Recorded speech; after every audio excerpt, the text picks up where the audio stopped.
La idea es la siguiente: el medio interno siempre se va a mantener estable y va a estar como ese señor feliz ahí en el castillo, siempre y cuando todos los mecanismos estén actuando adecuadamente para mantener ese equilibrio.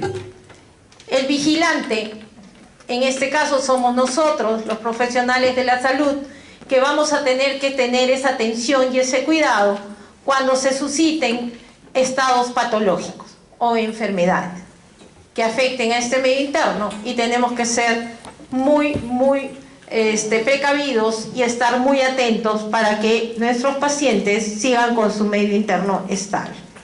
Muy bien, acá les traigo una figura un poco para entender qué cosa es el medio interno y cómo se relaciona con el medio externo. Básicamente, lo que tenemos en primer lugar es los ingresos por la vía oral, que vienen desde el medio externo, que son los alimentos, el agua, todo lo que comemos, que entran a través del tubo digestivo.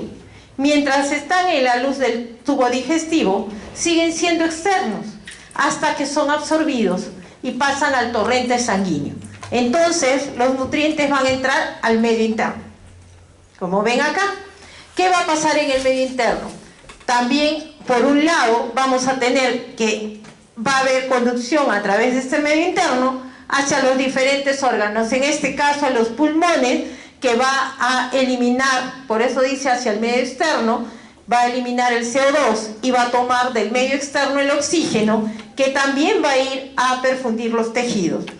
Por el otro lado, también a nivel de los vasos va a haber un intercambio, por eso está el medio interno. Y finalmente, todo esto que vino del medio externo va a salir del medio externo a través de la vía urinaria. Ahí se va a dar la eliminación. Esto es para que hagamos un mapa rápido de cómo se mueven las cosas y de qué estamos hablando. Ahora vamos a ir rápidamente a lo que está definido como medio interno en nuestra terminología, en la fisiología. Ya sabemos que el medio interno es el medio estable que baña a la célula. Es lo que está alrededor de toda la célula. Y de este medio interno, las células van a tomar los nutrientes, como yo les he diseñado, como les he puesto en la primera lámina, desde el medio externo, a través del tubo digestivo, en el caso de nosotros, entra y en el medio interno, de ahí van a absorber las células lo que necesitan como nutrientes y también van a eliminar sus desechos a ese medio interno, ¿no? Ahí se van a dar todos los procesos metabólicos. Como en este siglo, en esta definición, el medio interno viene a ser el líquido extracelular. El líquido extracelular está compuesto por el intravascular y por el intersticial, como vamos a ver más adelante. Mire, esa definición de medio interno está desde el siglo XIX y la hizo Claude Bernard, ¿no? Ahora, otro concepto que tenemos que manejar para poder entender lo que pasa en el medio interno es la homeostasis. La homeostasis es un sistema, un conjunto de funciones de autorregulación. Es cómo mantengo estable el medio interno, cómo hago que no haya grandes variaciones, cómo se hace todo para que siga normal, en otras palabras. Eso es la homeostasis, ¿no? Y para que esto sea constante, todo tiene que tomarse en cuenta, las propiedades y la composición del medio interno de un organismo. Y este concepto de homeostasis, que no es otro que equilibrio, que no es otro que balance, cómo hacemos que esté estable, es de otro fisiólogo que es Walter Bradford Cannon, y que vivió entre 1871 y 1945. Por lo tanto, la homeostasis, el equilibrio, el estado estable, va a depender del medio interno. ¿No es cierto? Todo lo que ahí pase es lo que va a hacer que esté en equilibrio. Si se reabsorbe mucho nutriente, hay problema. Si elimina mucho, hay problema. Si la calidad del medio interno no es el adecuado, no se va a nutrir la célula, no va a eliminar lo que debe. Por lo tanto, se va a producir un desequilibrio. Y como tenemos, ahí dice, miren, la eliminación a través de la orina y del medio externo, la relación entre el ser vivo y el medio ambiente. En la primera lámina les he mostrado la relación con el medio externo.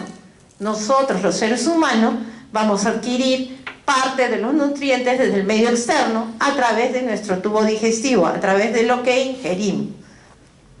Muy bien.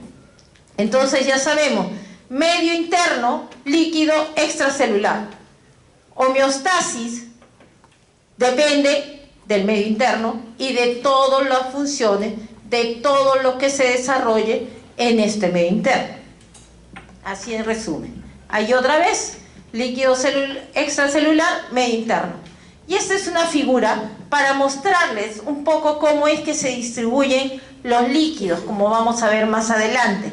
Pero ese es para que nos demos cuenta. Miren, 4.4 a 5% es el intravascular. Y el intersticial que está fuera de los vasos, como ven ahí, más o menos lo vamos a estipular en 15%. ¿Ya? Las cifras hay que tratarlas de fijar porque si no vamos a estar confundidos. Y como ven dentro de la célula, como está ahí en la figurita, 35%, pero ahora van a ver los exactos. Eso es en esa literatura. Pero yo les voy a remarcar los que vamos a usar en los ejercicios o en las preguntas del examen. Muy bien, avanzamos entonces. ¿Y qué tenemos? Miren ustedes, todos los tejidos, todos tienen en el cuerpo humano, van a tener que ver con el medio interno y la homeostasis. Y un órgano de vital importancia, un sistema muy importante, va a ser el sistema urinario, ¿no es cierto? ¿Por qué? Porque va a eliminar parte de lo que es esta homeostasis o equilibrio del medio interno. Como ven, todos los tejidos en algún momento en su composición, como vemos acá, van a estar conformados de agua y electrolitos. Ese es el medio interno. Y en base a ello van a tener cambios. Muy bien, ahora vámonos rápidamente, ¿ven? Es una solución acuosa, eso es lo que pasa. Y tiene que mantenerse en equilibrio, como la figura de la balanza. Tiene que haber un equilibrio. Es como cuando la gente comenta, todo lo que entra sale. Sí, pues así es, porque si no, no habría equilibrio. Porque si entra 100 y solo sale 20, ya se quedó 80, ya no está en equilibrio. Entonces hay que ver todo eso. Eso es lo que vamos a revisar en todo el capítulo renal. Ya sabemos, proporcionan los nutrientes y el oxígeno, es el líquido extracelular. Ahora rápidamente nos vamos a ir a hablar del agua. Hemos dicho en la figura anterior, el cuerpo humano es una solución acuosa.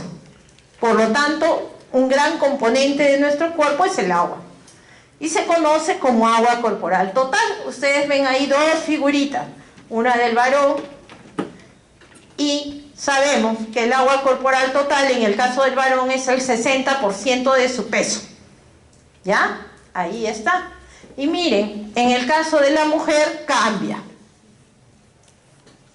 50% del peso corporal. ¿Alguien sabe por qué? ¿Por qué somos diferentes? ¿Por qué tenemos las mujeres menos agua que los varones? A ver, acá su compañero, fuerte.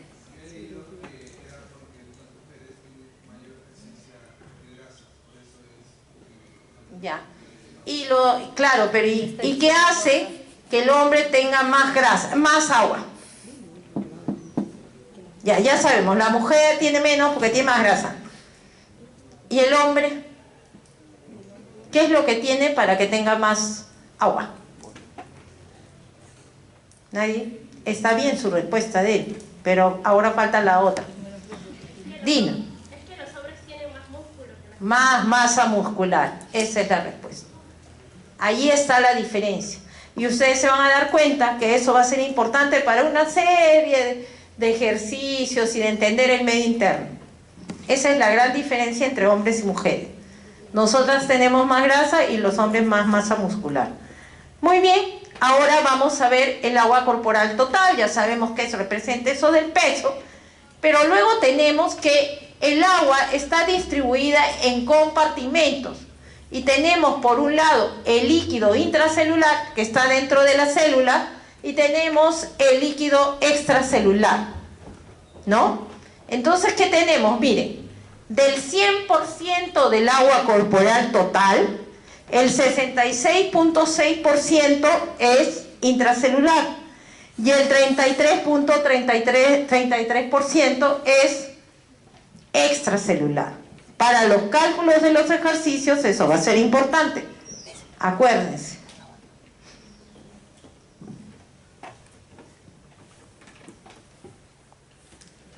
Y tenemos los factores que van a modificar el agua corporal total.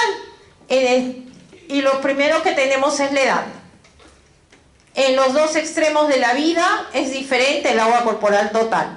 Los neonatos sin lactantes tendrán más agua y las personas ancianas tendrán menos.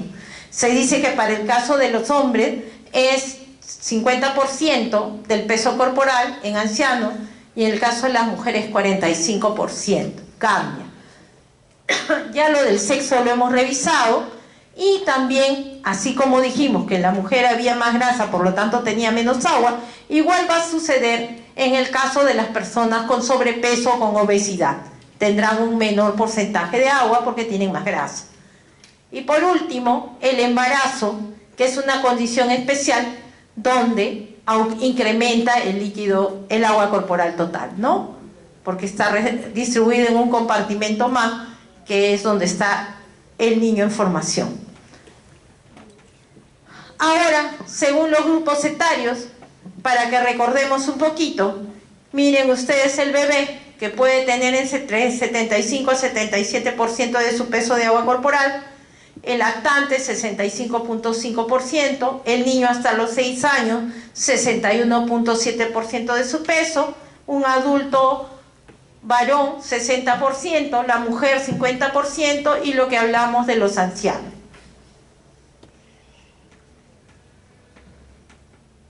Muy bien, ahora que sabemos eso general de cómo es lo del agua, ahora vamos a irlo a mirar de otra manera, en otro esquema, en otro sentido. Y tenemos acá el ejemplo de que el peso es, el agua corporal total es el 60% del peso. Y tenemos que de ese 60% del peso, el 40% será intracelular y el 20% será el extracelular. Y ese extracelular en relación al peso se va a distribuir así. 15% está en el intersticial y 5% en el intravascular. ¿Estamos? ¿Me copiaron? ¿Sí? Ya. Ahora, eso es lo primero que hay que recordar. Luego tenemos este siguiente espacio que está paralelo a todo este. Se supone que esta es la membrana semipermeable que divide a la célula, protege, o sea, la membrana celular y el extracelular. El medio interno es este de acá. Y acá tenemos el transcelular, que es generalmente los espacios que están virtualmente cerrados. Que son dos capas, que son ¿cuáles? A ver, ¿dónde tenemos ese tipo de espacio?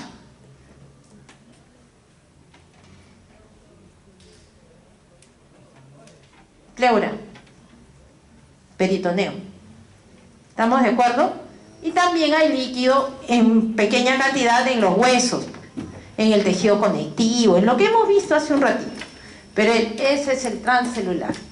Muy bien, cuando vemos el siguiente cuadro, vemos otras cosas. Ya no estamos hablando del agua en sí, pero sí estamos hablando de algunas características del extracelular y el intracelular. Este movimiento del agua, este pasaje, este equilibrio, esta homeostasis, depende de varios factores, como hemos venido señalando desde el comienzo. Uno de ellos es la cantidad de aniones y cationes que hay tanto en el espacio intracelular como en el extracelular, y que son capaces de originar movimiento del agua o de otros solutos. ¿Qué tenemos para este caso? Miren, síganme aquí. Tenemos que el catión más importante del extracelular es el sodio, cuya representación es Na, como las tablas periódicas de los elementos químicos. Y por el otro lado, el catión más grande del intracelular es el potasio. Y si ustedes ven la figura, lo que tratan de decirnos es que siempre están en equilibrio. Por lo tanto, va a haber igualdad. Van a haber tantos cationes del lado del extracelular, que en este caso dice 140 en el ejemplo, y también habrá 140 de potasio al otro lado, porque tienen que mantener el equilibrio, tienen que mantener la homeostasis. Pero no solamente es el único soluto que hay, es lo más abundante. Y por otro lado, el agua puede moverse de un compartimento al otro, o entre el intersticial y el intravascular, por otras fuerzas, por otras condiciones, por otros factores, que vamos a ver en esta figura. En esta figura lo que tengo es la osmolalidad. ¿Se acuerdan qué es osmolalidad? ¿Nada? Oye, eso es de cuando estamos en el colegio, sí, colegio. Ya se han olvidado, ya todo. Y eso que ustedes no hace mucho que han hecho colegio. Ya, luego van a ver pero así, igualito viene en otra diapositiva el concepto, pero el concepto es así: cantidad de solutos en un volumen determinado de solvente. Cuando se expresa en kilo de agua, se llama osmolalidad. Y cuando se expresa en litros de agua, como en el caso de esto, se llama osmolaridad. Igualito, tanto el intracelular, en este caso este es el intracelular, y el extracelular tienen que estar en equilibrio. En el ejemplo, 300 miliosmoles por litro de agua. A través de esta membrana semipermeable, siempre está en equilibrio. Eso es homeostasis del medio interno. ¿Ya vieron? Por un lado la distribución, por otro lado los cationes, por este lado lo que son la osmolaridad, y en este lado es que el agua además se mueve por presiones. Y especialmente, ¿qué presiones? Si ustedes miran y me siguen acá, la presión que va a hacer que haya movimiento de agua en el lado entre el intracelular y el extracelular es la presión osmótica. Y la presión que favorece el desplazamiento del agua entre el intersticial y el intravascular es la presión oncótica, que depende de las proteínas del plasma. Por lo tanto, el único compartimento que tiene presión oncótica es el intravascular, donde está la albúmina, las proteínas del plasma. Acuérdense, no deben confundirse, es el único que tiene presión oncótica, no hay otro. Muy bien, ahora ya vimos cómo es el movimiento del agua en los espacios corporales, todo lo que interviene. Miren, eso que hemos diseñado en esos rectángulos pasa en esto, en los capilares sanguíneos, en las últimas porciones, donde está el lado de la vénula, el lado de la arteriola y lo que está en verde, los linfáticos. Ellos son los que van a hacer la comunicación entre el intravascular y el intersticial. Después vamos a irlo deshojando. Este es en grande, así, para que recordemos. Tienen que acordarse las figuras que están viendo ahorita, porque poco a poco vamos a ir progresando a las definiciones y conceptos más complejos. Muy bien, esto es lo que les decía, que estaban los otros espacios que estaban en el transcelular, que son los espacios pequeños, ¿no es cierto? Los pequeños son tejido conectivo, cartílago, tendones y la matriz del hueso. Y el transcelular, las secreciones digestivas, sudor, líquido pleural, sinovial, intraocular, peritoneal, todo eso. Eso es para que recuerden dónde más hay agua. Y en estados patológicos pueden resultar importantes para el balance. Muy bien, acá otra imagen de la distribución de los líquidos corporales, más o menos lo mismo, y como es que 2/3 son intracelular, 15/5, acuérdense, y tenemos que ver cómo se distribuye a nivel del vaso y el intersticio, y estas son las células, ¿no?, de los tejidos. Es un poco lo mismo. Este es un ejemplo práctico. Esta es una persona joven, varón, de 70 kilos. Hemos dicho que el agua corporal total del hombre es el 60% de su peso. Si nosotros multiplicamos, le buscamos el 60% a 70, es 42 litros, porque multiplicamos 70 por 0.6. Ya tenemos el agua corporal total de este sujeto y tenemos la distribución del intracelular, vendrían a ser los 28 litros, y del extracelular 14 litros. ¿Se acuerdan? Perfecto. Ahora viene la otra. ¿Cómo se distribuye el intersticial y el intravascular? Y aquí están los 14 litros distribuidos, como hemos dicho, 15 y 5%, 20%. Perfecto. Hasta ahí el ejemplo. Y tenemos que esta distribución de los líquidos corporales van a estar siempre en unos límites. Y el principal límite anatómico que hay para que funcione todo esto que venimos hablando son las membranas celulares. Y las membranas celulares, ya sabemos, son semipermeables, no son impermeables, son semipermeables, van a dejar pasar agua y solutos según la necesidad de la célula. Y como dice ahí, tienen permeabilidad selectiva. Saben qué pasa y qué no pasa. O sea, ya están diseñadas. Tienen una serie de mecanismos y lo único que busca esta permeabilidad selectiva es mantener la homeostasis de la célula, porque es el organismo que está formando nuestro cuerpo. Y entonces siempre va a haber una diferencia entre la composición de los líquidos adentro y fuera de la célula. Y fuera de la célula, ¿qué vendría a ser? ¿Cómo se llama lo que está fuera de la célula? ¿Ah? No escucho, solo siento un murmullito, pero no. A ver, ¿cómo se llama, pues? Medio interno, pues medio interno, ese es el medio interno, líquido o la sustancia que baña a las células, es el medio interno, o sea, el extracelular. Tiene que ubicarse, si no, no me van a poder seguir, ¿eh? Yo no sé, después ya se van a inventar ya. Muy bien, entonces hemos visto que somos gran por ciento de nuestro peso agua, por lo tanto, gran porcentaje de nuestra composición es eso, y tenemos que recordar cuáles son las funciones del agua en nuestro organismo.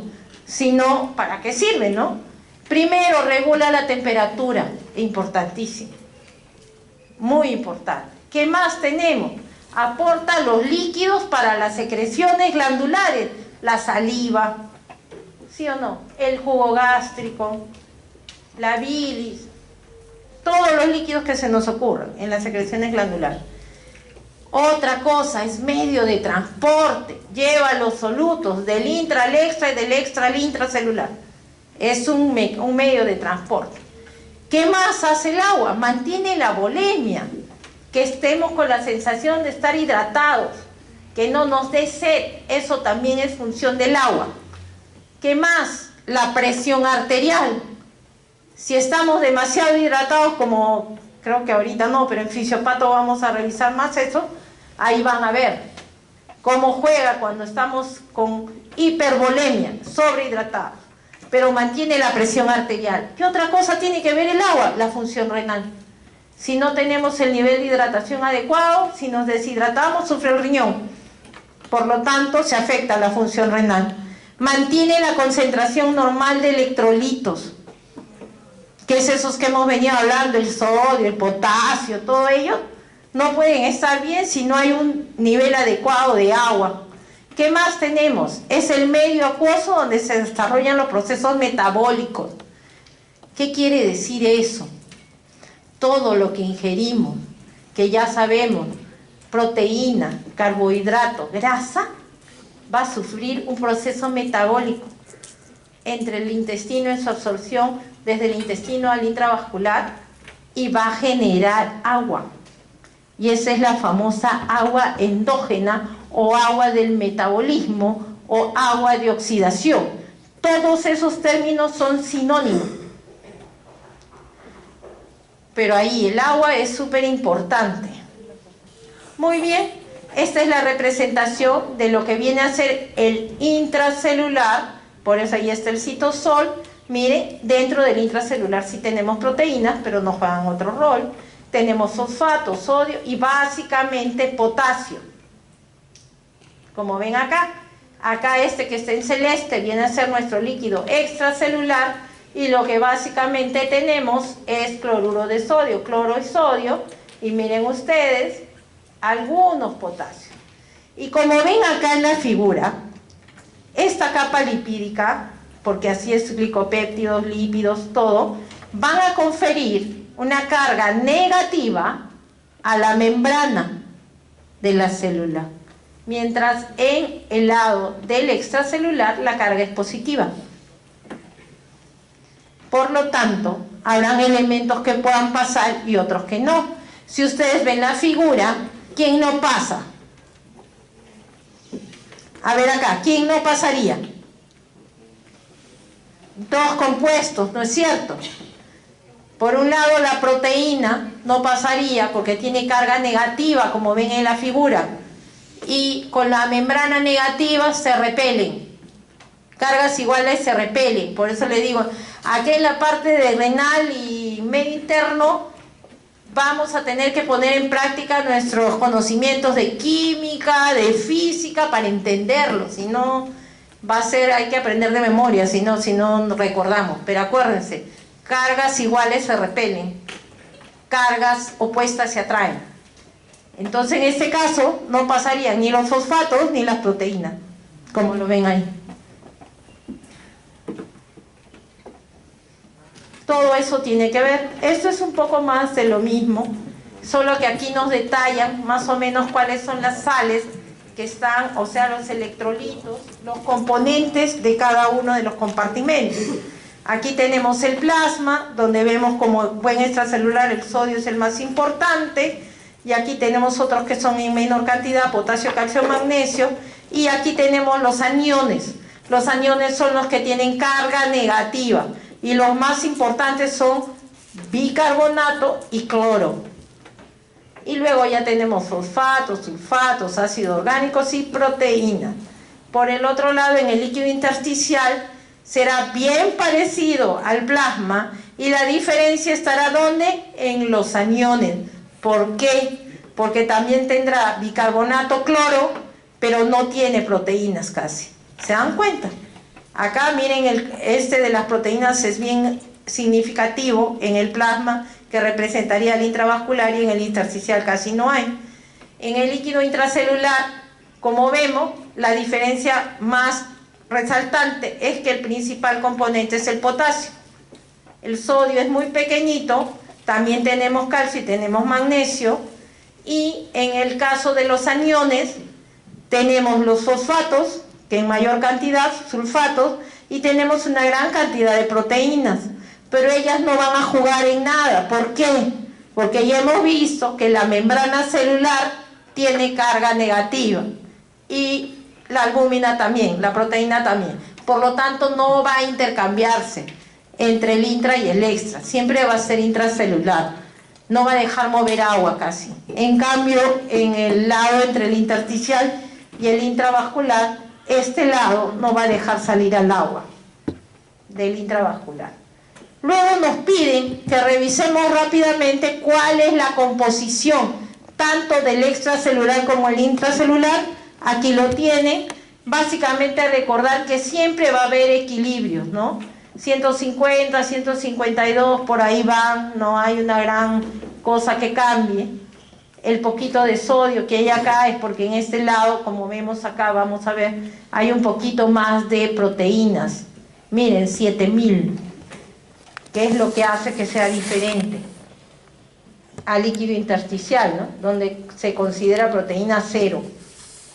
Por lo tanto, hay presión oncótica solo en el intravascular por estas proteínas. Vamos a ver rápidamente el intracelular. Aquí está la composición: potasio 115, sodio 35, calcio 5, 27, y los aniones, como ya les he dicho, tenemos cloruro, carbonato, fosfato, sulfatos, ¿no? Y también algo de proteína. Muy bien. Ahora vamos a avanzar. Ya sabemos más o menos cómo es la composición. Ahora un poco vamos a ver cómo es el metabolismo y cómo es el balance del agua en nuestro organismo. Como ven acá, miren. Dice, total de ingresos o entradas. Este es un ejemplo, no tiene que ser, así no pasen todos, pero este es un ejemplo. 2.300 mililitros por día. Nos tomamos eso, ingresa por la vía oral, miren, está tomando ahí la animación 1.600 mililitros como bebida, y luego están ingresando como comida 500 mililitros. Y como agua del metabolismo, esa agua que les hablé de oxidación endógena, están en el ejemplo entrando 200 mililitros. Si sumamos los tres, están los 2.300 mililitros por día. Esos son los ingresos. Entran al organismo, como ven ahí los puntitos, se ha redistribuido por todo lado. Y vamos a tener ahora los egresos. ¿Por dónde salen? Miren, en orina, en el ejemplo, 1.400. 100 mililitros en ese, y luego tenemos unas pérdidas insensibles por evaporación, que van a ser a través de la piel, que la piel tiene poros, y que va a ser también a través de la evaporación por el simple hecho de respirar, por el aparato respiratorio. En el ejemplo dice 800, ¿qué quiere decirte? Miren, ingresos 2.300, egresos 2.300, que la homeostasis, el equilibrio se mantiene mientras nuestros balances sean cero. Es como el principio, todo lo que entra sale. Pase su metabolismo, su pasaje por todos lados y sale. Eso es lo que te está diciendo el ejemplo. Esa es la idea, de que entendamos el principio de balance. Es como en la plata, igualito. En el banco, cuando están ahorrando, ¿cuánto tengo? ¿Cuánto gasto? ¿Cuánto me queda? Eso es lo mismo. Solo que en este caso es de agua. Vamos, seguimos. Y acá están, puesto de otra manera, puesto de cuáles pueden ser los ingresos. Y ahí lo tienen, la vía oral, la vía enteral, cuando alguna persona no come y se le coloca una sonda nasogástrica, va a ser una vía enteral. Si le ponemos un venoclisis, líquido a la vena, hidratación, eso es la vía parenteral, como está ahí. Y el agua endógena, que ya hablamos, la del metabolismo, la de oxidación. Esos son todos los ingresos, dense cuenta. Todos. Por el grado de los egresos en un balance, vamos a tener egresos ordinarios, como los que vimos en el ejemplo, y los extraordinarios. Porque los ordinarios son los de rutina, la pérdida insensible, la diuresis y las heces. Pero las extraordinarias, ¿cuáles serán? A ver, ayúdenme. ¿Cuáles serán las pérdidas extraordinarias? Aquello que no está normal, porque lo normal es lo ordinario. A ver, te escucho. ¿Cuál? Ya, pérdidas por sangrado, ya. Te aceptamos una, ya. Diarreas, que eso es más de todos los días, ya. Más fácil. Diarreas es una, sangrado es otra. ¿Quién más? A ver. Quemadura. Esperen. Vómitos sí. ¿Quemaduras cómo? Porque se esfacela la piel. Y hemos dicho que la piel tiene poros. Y cuando se hace solución de continuidad, las pérdidas son abundantes. Quemaduras. ¿Qué más? Ya dijeron diarreas, ya dijeron vómitos. ¿Se acuerdan de las pérdidas insensibles? Que eran por evaporación. Si tiene fiebre, sudoración es una. Si tiene fiebre, aumentará la pérdida, justamente por sudoración. por evaporación de agua. Pero existen estados patológicos de sudoración sin fiebre también. ¿Te das cuenta? O sea, ya hay dos elementos ahí más. ¿Qué más? ¿Por qué otra fuente, por qué otro organismo se perdía agua por evaporación? ¿Ah? Por gusto hago la clase, ya no la voy a hacer, les voy a dejar la lámina y me voy a... ¿Qué cosas les he dicho? ¿Cuáles eran las pérdidas por evaporación? La piel es una, y la otra, ¿ah? El respiratorio. Por lo tanto, si tenemos polimnia o taquipnia, aumentará la pérdida de agua. Y la ventilación mecánica, peor. Acuérdense, o sea, no solamente son las pérdidas ordinarias, nos falta otro grupo. ¿Cuál otro?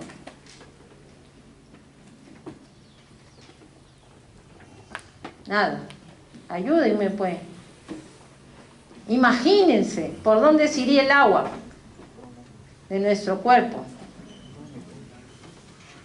Lágrimas, tenía que llorar, pues una pena grande para que te salga bastante lágrimas, sí, pero bueno, podría ser. Pero más fácil, otra cosa, cialorrea. ¿Se acuerdan que hemos hablado de las glándulas salivales? Ya, cialorrea, hay patologías que te dan cialorrea abundante y eso sí hay que cuantificar. ¿Qué más? Si te pongo una sonda, pérdidas por sondas, por succión, drenajes, todo eso hay que tomar en cuenta para el balance. Todas esas son las pérdidas extraordinarias, las que normalmente no esperan. Las pérdidas de sudoración en estados patológicos pueden llegar hasta 2000 mililitros en 24 horas, las pérdidas por fiebre 1 litro, o sea, es bastante la pérdida. Muy bien, avanzamos. Miren, lo importante del balance hídrico es como el ejemplo, pues que esté cercano a cero, que lo que entra sale, eso es. Pero si el balance es positivo, ¿qué quiere decir? Que hubieron más ingresos que egresos, eso se llama retención hídrica. Y si tengo un balance hídrico negativo, quiere decir que ha habido más pérdidas que ingresos, y estoy hablando de deshidratación. Hoy no se usa ese término ya casi, ahora se usa hipovolemia, ¿no? Estados hipovolémicos. Muy bien, este es un ejemplo de un balance, se lo dejo a ustedes, miren, parecido al que hemos visto en antes, los 2300 y todo, cómo es, cómo son los egresos y cómo el ejercicio intenso, miren en la siguiente columna, cómo puede alterar todo esto. Miren, solo los líquidos del metabolismo, este señor no tomó líquido, se dedicó a hacer ejercicio, se fue a correr, corre, y miren lo que pasó en los egresos, por los pulmones, porque estaba jadeando, estaba taquipneico, sudó, miren, según el ejemplo, 5000 en un ejercicio intenso, la CC100, la orina tuvo que bajar porque perdió mucho por piel y bajó a 500, pero miren la pérdida, 6600. ¿Y cuánto hubo de ingreso? Solo lo del metabolismo, no tomó agua, no comió nada. Y obviamente en un ejercicio intenso puedes llegar a chocarte, ¿sí? Porque miren a cuánto puede llegar la pérdida. Muy bien, ahora sí, otra vez regresamos a cómo era lo de la osmolalidad. Ya sabemos la cantidad de sales, en este caso en los líquidos corporales es la cantidad de sales de sodio y potasio que están presentes. Eso van a dar la osmolalidad, que es de 290 miliosmoles por litro, donde corresponde la mitad al sodio y la mitad al potasio. Acuérdense de eso, porque cuando se hace la fórmula solo dicen 2 sodios, porque con eso están asumiendo que el potasio está acompañándolo. La diferencia se va a mantener por las enzimas de la pared de la célula. ¿Por qué? ¿Se acuerdan esa célula con su membrana selectiva? Resulta que para el movimiento de todos estos solutos cuenta con una bomba que gasta energía, que se va a llamar la bomba de sodio-potasio ATPasa. Esa bomba es la responsable de todos los sistemas de transporte y de intercambio de los solutos y de los nutrientes para la célula. Esa es la más importante, ¿ves? Y que lo que va a hacer extraer es un sodio de la célula e introducir un potasio. Le va a dar al extracelular sodio y va a ingresar un potasio. Esa es su bomba. Y aquí tenemos, miren, el extracelular, el intracelular, los más grandes sodio y potasio, y poquito tienen de esto, y ese es como se van a redistribuir a través de la membrana semipermeable. Este es otro concepto, que es el equilibrio de Gibbs-Dunlap. Esto es cómo se mueve el agua cuando tenemos proteínas, ¿no? Como dicen ahí, la pared capilar del vaso sanguíneo es permeable a todos los solutos, excepto a las proteínas, porque ya hemos visto que las membranas tienen carga negativa. Por tanto, la concentración de aniones difusibles será mayor en el líquido intersticial libre de proteínas, obvio, ¿no?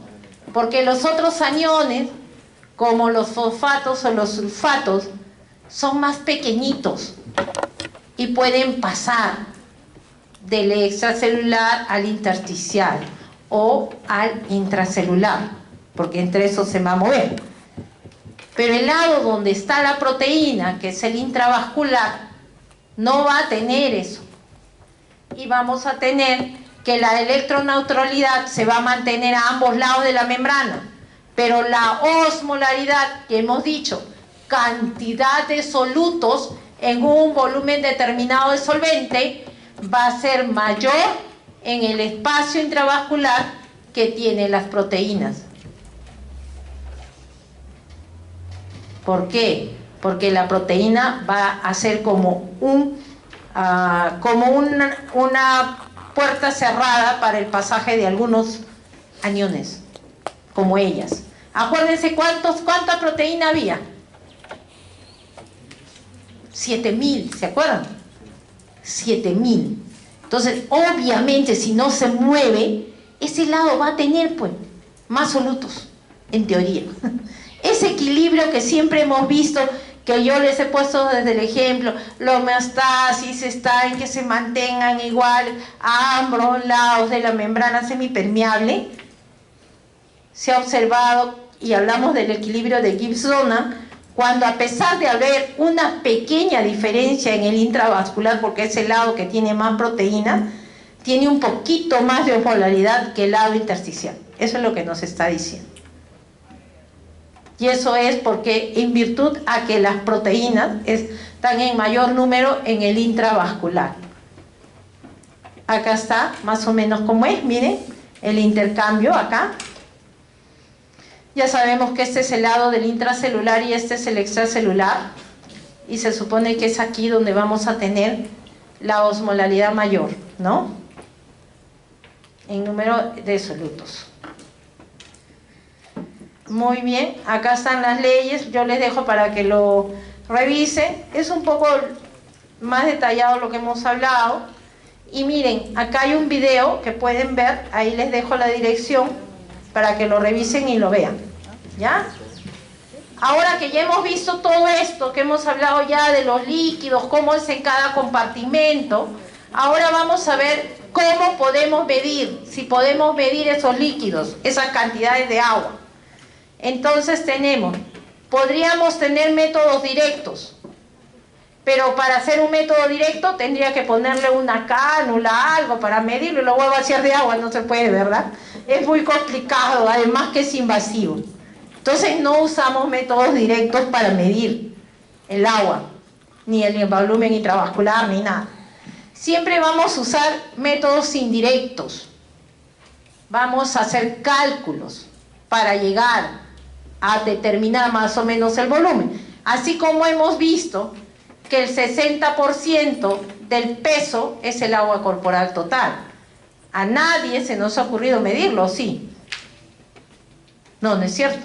Porque ¿cómo vamos a medir el agua del cartílago, de la matriz ósea, del líquido de no sé qué? Ya, lo extrapolamos. Está bien. Entonces, para poder medir de esa manera indirecta, vamos a usar marcadores. Marcadores para saber cómo se hace. Y entonces vamos a tener un ejemplo que está descrito en todos los libros de fisiología. El indicador de la masa A debe ser igual al volumen de A por concentración de A. Eso es, si yo voy a medir el espacio extracelular, tengo que usar un soluto, algo que he marcado, el marcador, que en este caso ese marcador tengo que ver cuánto fue su volumen que le inyecté, por decirte, si es que lo he inyectado, por la concentración en sangre, para saber dónde está y para poder extrapolar dónde lo encuentre, cuánto más o menos es. Eso es un poco así. Luego dice, igual, si uso otro marcador para otro espacio, es el indicador de la masa B, será igual al volumen de B por la concentración de B. Y el volumen de B es el indicador de la masa B entre la concentración de B. Igualito. Volumen de B, volumen de A por concentración de A en concentración de B, para yo querer saber qué pasa con la sustancia o el soluto que estoy usando para marcar y medir. Vamos a ver otras cosas. Acá más gráfico, ¿no? Acá está el indicador de la masa A, que hemos dicho, ¿no? En este caso, vamos a decir que esta es una inulina. Una sustancia, o también puede ser el yodo talamato, cualquiera de esos, ya. Lo inyecto. En este caso se supone al intravascular, digamos, ¿no?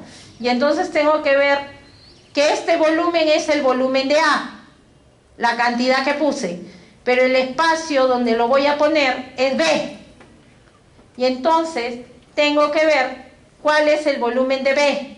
Y luego tengo que ver esta sustancia que puse, cómo se distribuyó en este volumen de B. Y de una manera indirecta voy a saber cuánto es la concentración de B, que es esto, ¿no? Cuánto se diluyó de acá que estaba en 10 y acá que está en 100, por decirte. Cómo se diluyó, ¿no es cierto?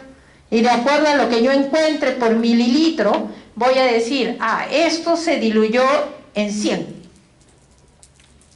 Eso es más o menos lo que nos expresa esto, ¿no? Yo puse una determinada concentración, pónganse 100 miligramos en 10 mililitros de esa sustancia, yotalamato, el que queramos, paraminipurato, cualquiera de esos, que esos son los que se usan. Ahora vamos a ver.